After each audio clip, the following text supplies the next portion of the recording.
Good afternoon.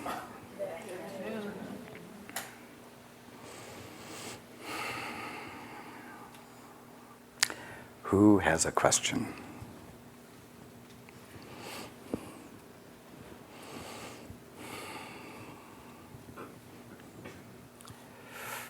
Again, hands.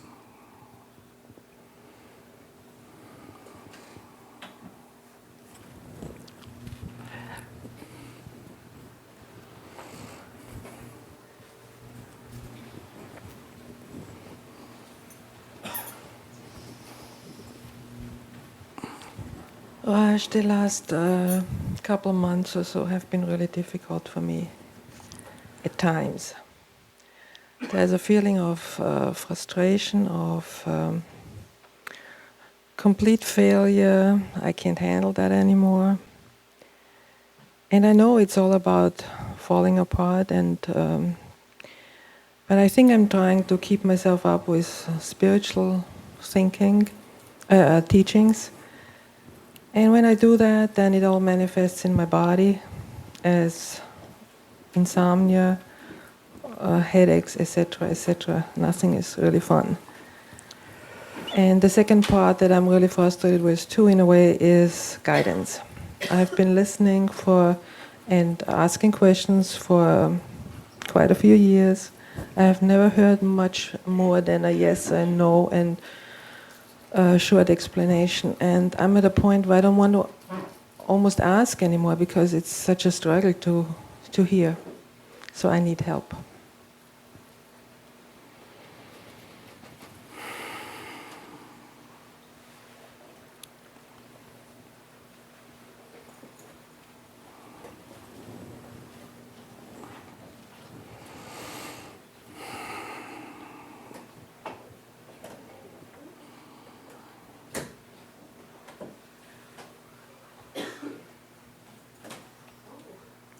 Transformation is very often like what you are describing.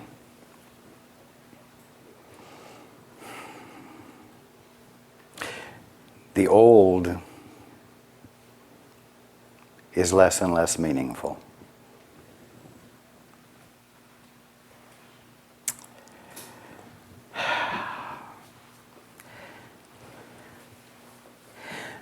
But you know what? When you haven't been in the habit of embracing what is new, that can seem more distressing than the old getting old.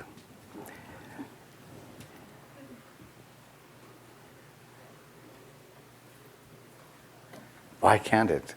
Why can't it be like it's been? Is the plea, the inner plea.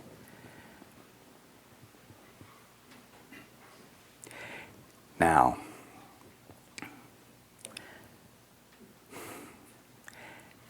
this transformation, this graduation, if you will, from the old to the new, requires something of you. It requires that you not resist it. That is, if you want to experience it with grace. It means that indeed you must dare to let go into the not knowing, let go into the emptiness, let go into the void, as I've said many times. You're really at the point of putting into practice all of the ideas that you have heard me say, heard me express.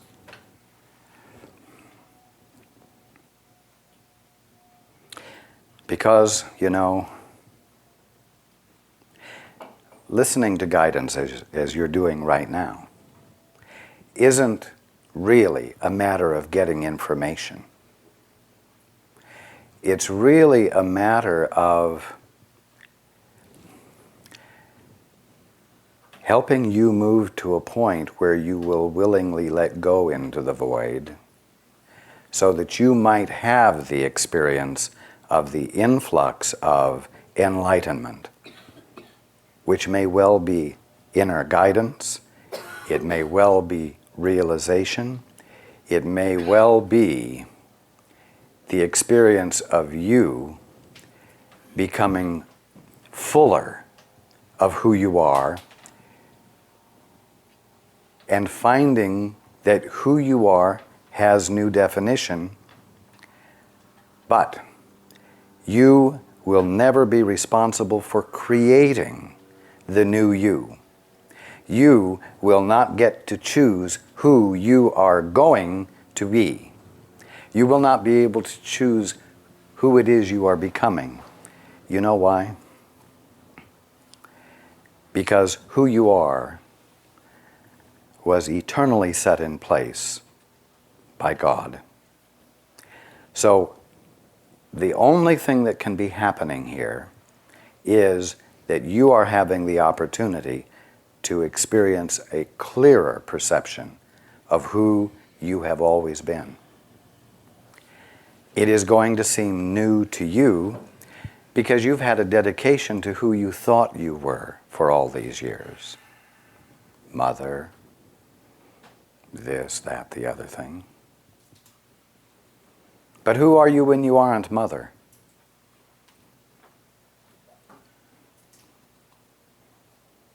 Who are you?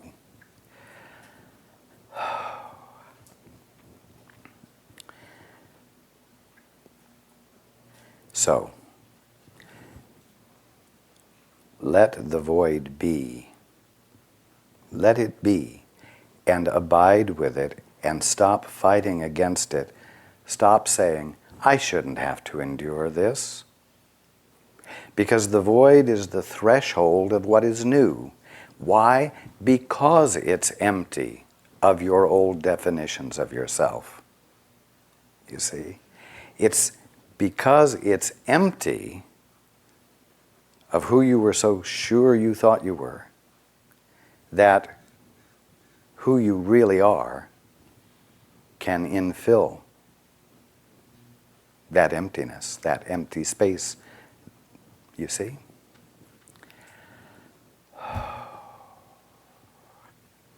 The first time you're really faced with this, it seems scary, therefore difficult, and therefore seems reasonable to define it as something going wrong.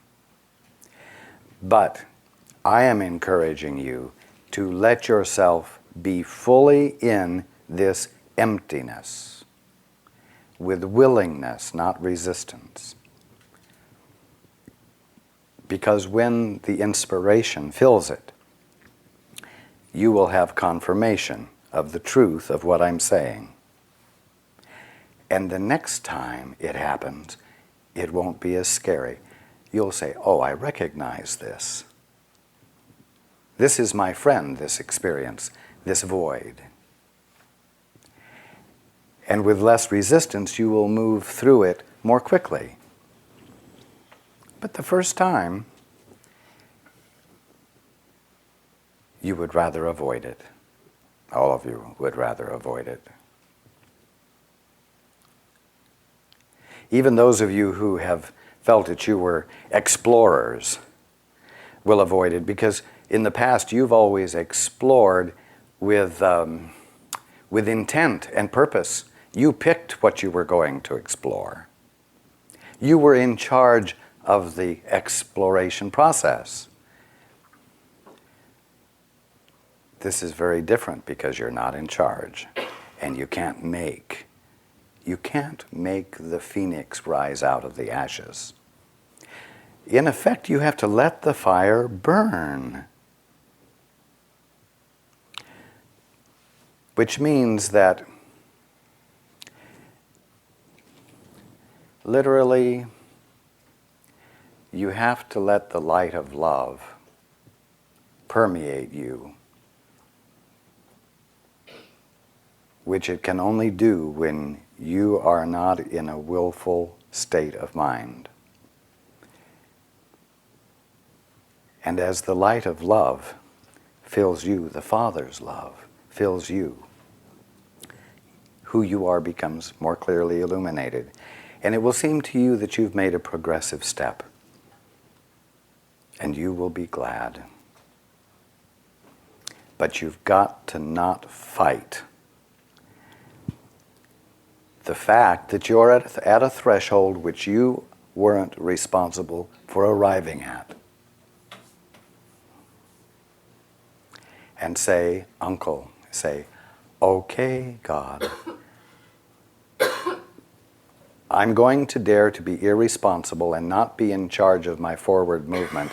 I'm going to dare to allow myself to abide in the void, in the emptiness, the not knowing who I am, what I should be doing, what my purpose is, and so on. And I am going to let you fill this void in your own sweet time. And that last part is the key thing. Because if that part is hard for you to say, it tells you to what degree you still want to be in charge. God's time is now.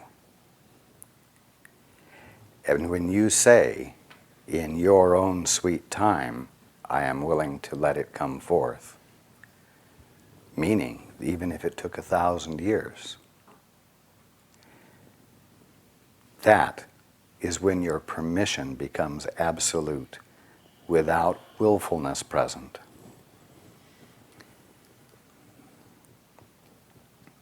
It's the assertion of authority that has always kept all of you blocked from what the Father's will for you is, and therefore your experience of who you are as a divinely awakened being, as the Christ. So, here you are, at a place where the only thing you can really do that will mean anything is to say, Uncle.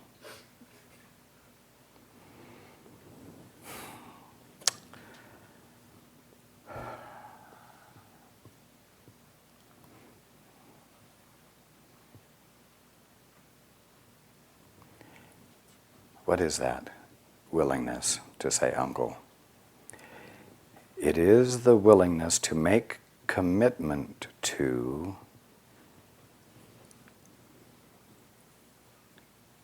that which you haven't created.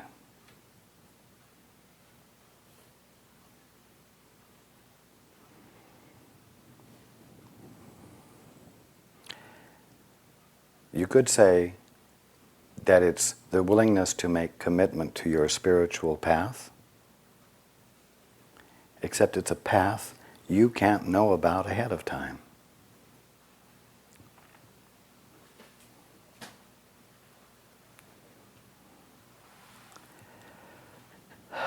So many people say, I'm on my spiritual path, and I've made commitment to it. I've made commitment to A Course in Miracles. I've made commitment to this particular truth. I've made commitment to this particular philosophy. And I practice it with devotion. But your spiritual path is the way you get back home, the way you become sane again. So when you say, Thy will be done, which is another way of saying Uncle, a little more palatable way. So you'd better say Uncle instead of Thy will be done, because it puts the emphasis where it needs to be, which is on your not being in charge at all. When you dare to make commitment, you will find the infilling occurring. And the more you practice making that commitment on an ongoing basis, the more you will find the infilling occurring constantly. What do you think Paul is doing at this very instant? When he sat down, he said to himself, Thy will, not mine, be done. You see, I allow only for that which expresses the Christ consciousness, and only that which is in harmony with the purpose of being, capital B being, the Father's will, you see. And so the infilling occurs. The infilling is spontaneous. But everyone needs to take that step instead of letting Paul do it for you, so that you are doing it and Paul is doing it. There is that investment of commitment to being in the not knowing place, so that the more of reality that exists and the more of your divinity that exists can infill you, register with you, and redefine you to yourself. But you have to be willing to be in that scary place called the void where you don't know anymore. That's what's bugging you. You're in this place where you don't know anymore. And it feels like hell. Only because you don't know what heaven feels like. What I mean is that knowing who you are is hell. Having concepts about who you are and trying to live up to them is hell. Not knowing who you are, being in the void, as Paul is doing right now, being in the void is not hell, it is heaven. Once you have allowed yourself to be there and experience the infilling of the Father's will that occurs, and the peace, the absolute absence of fear, and the clarity and the inspiration that literally constitutes your conscious awareness of things. And then you find out that being in the not knowing place is heaven, the very thing that at the moment feels like hell to you. So I'm saying, don't try to get out of it. Let yourself be in it, because it's the one place where the clearer experience of reality can register with you. So stop fighting it.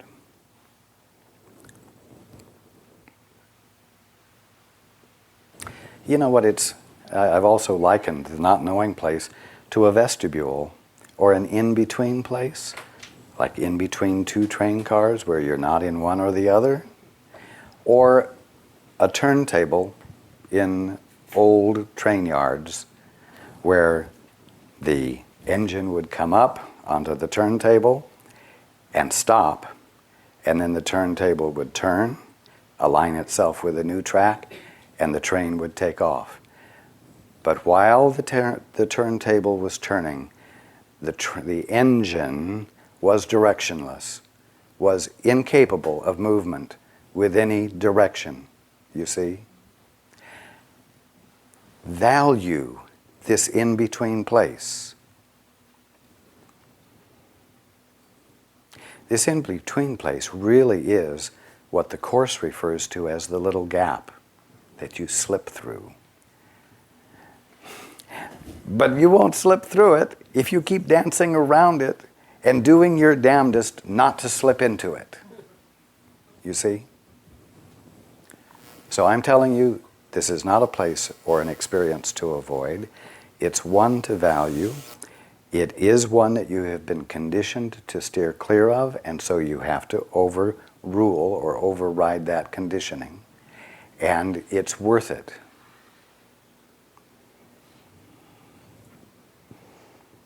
I promise you that 5 years from now, you will tell me that this wasn't half as bad as you expected it to be, and it didn't last nearly as long as you thought it would, and it wasn't such a big deal after all.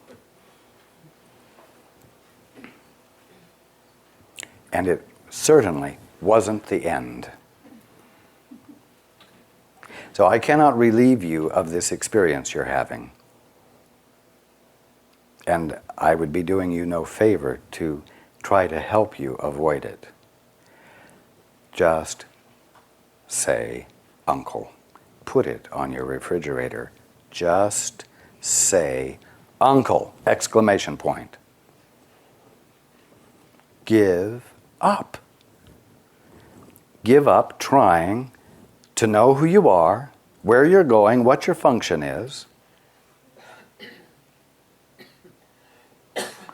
and be still and let the silence be filled.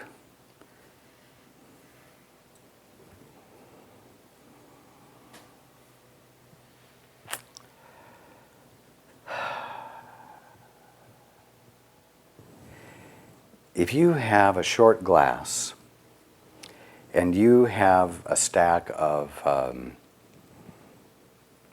12 or 13 silver dollars in it, and you set the whole thing into your kitchen sink and fill it up with water above the level of the glass, the whole glass the interior of the glass is not filled with water because some of the space is filled by the silver dollars. Well, let us say that the silver dollars are like your definitions of yourself. All of your confidences about who you are and how to behave and what's right and what's wrong and so on and so forth. Let's say that the water is the presence of God. It is its function to fill the glass. And it's willing to do it, but it can't force the silver dollars out. Because you have the right to fill it with silver dollars if you want. And then you arrive at a point where suddenly silver dollars are not very meaningful to you. And so you stop valuing them. Even though it begins to make you feel empty. This is like beginning to reach into the water and take the silver dollars out. Now, water always seeks its own level. The water will fill in the space as you take the silver dollars out. So what I'm trying to point out is that as the things that have been meaningful to you have less value for you, and you can't hold on to them and they seem to disintegrate, know that there is an inevitable replacement of the space they took up. By what? By what is really meant to be filling that space, which is the presence of God in you. So, you used to be worth 12 silver dollars. And now you're beginning to feel like you're worth less and less and less. And unbeknownst to you, as you accept that, and there are fewer and fewer silver dollars, there's more and more of the presence of God, which you will sooner or later become aware of and feel a new sense of purpose, but not one that you chose. So why not say, oh, I see what's happening here. I'm going to stop fighting it and I'm going to let it happen. And instead of compulsively paying attention to how much less and less and less good I feel, how much less and less and less sure of myself I feel, instead of compulsively paying attention to that, let there be some curiosity to experience what's replacing it as they disappear. Because that is inevitably and unalterably going to replace it.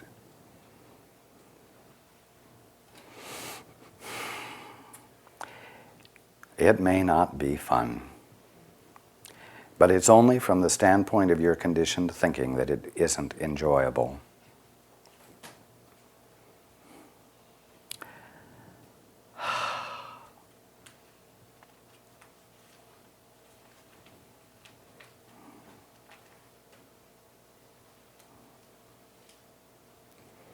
Like the prodigal son, the moment he turned his head toward home, his father came out, ran out to meet him. The water began to replace the silver dollars. The prodigal son says, "This is so humiliating to have to come back home under these circumstances. This is not a very pleasant experience." You see, no one likes to do it. But the fact is that the lifestyle, the concepts, the behaviors, the attitudes that were being indulged in weren't derived from your source, from God. And they weren't really yours. And it was your birthright to be at home. And so no matter how it seems to feel to you on the way home, don't give up the commitment to getting home. Because the moment there's a shred of commitment, a shred of interest, a shred of intent, the Father comes out to meet you. The new infills you. But you've got to let the process happen.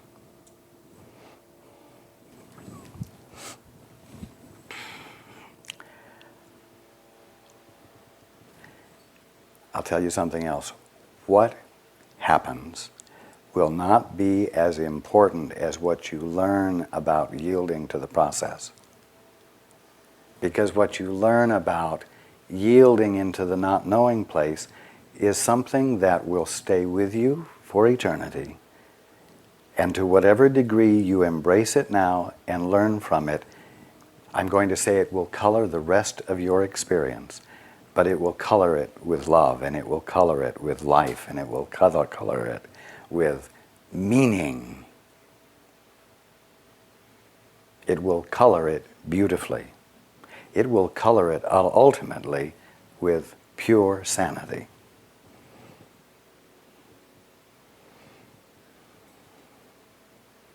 Now, what I've said will be on a tape. And you will be able to listen to it over and over and over again. And every time you listen to it, at the bottom line, all it will say is, "Say, Uncle."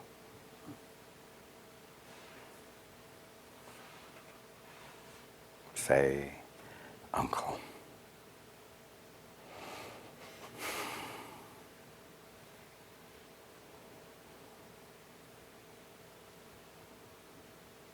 Somewhere between now and you're being totally awake, the word uncle will change to father.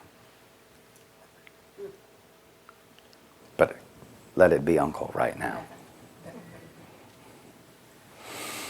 Okay. Thank you. You are welcome. Hands?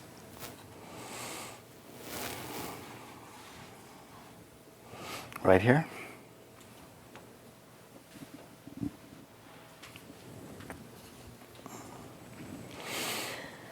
First of all, I'd like to thank you, Paul, for being who you are. You came into my life about in November, and I've been listening to the tapes ever since. And thank you for being Raj. It was so easy to relate to Raj rather than Jesus at that point. It is still easier for Paul to relate to Raj than Jesus. And really, isn't the Christ the presence of mind with a capital M, the presence of God?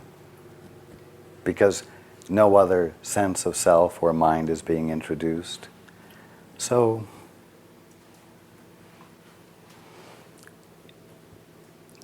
you're familiar with the phrase presence of mind, like having the presence of mind to deal with a situation appropriately. That's really what God is. That's really what the Christ is. That's really what you are. And whether it's given the name Jesus or Paul or Mary or whoever is not the relevant point. So,